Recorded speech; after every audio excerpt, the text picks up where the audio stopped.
গত 1 মাস হলো আমার ভাই ওর লাইফের প্রথম ফোন কিনেছে।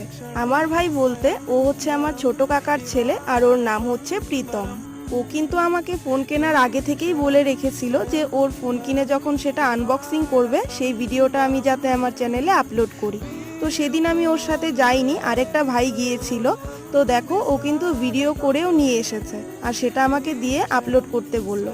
তো যাই হোক, ভাইয়ের আবদার ছিল, সেটা তো রাখতেই হতো। আর এই যে হচ্ছে ফোনটার পেছনের কালারটা দেখো, অসম্ভব সুন্দর। আর ফোনের যে সিস্টেমগুলো সেগুলোও কিন্তু যথেষ্ট ভালো। যথেষ্ট কি মানে অনেকটাই ভালো অ্যাকর্ডিং টু প্রাইস। এটার দাম নিয়েছিল 15,000 টাকা, আর এটার র্যাম কিন্তু 8 GB আর রোম হচ্ছে 128 GB, মানে অনেকটাই স্টোরেজ আছে। আর এটার সাথে দিয়েছিল একটা চার্জার আর একটা ট্রান্সপারেন্ট ব্যাক কভার দিয়েছিল। ফোনটা তোমাদের কেমন লেগেছে কমেন্টে জানিও, আর দেখা হচ্ছে তোমাদের সাথে অন্য একটা ভিডিওতে।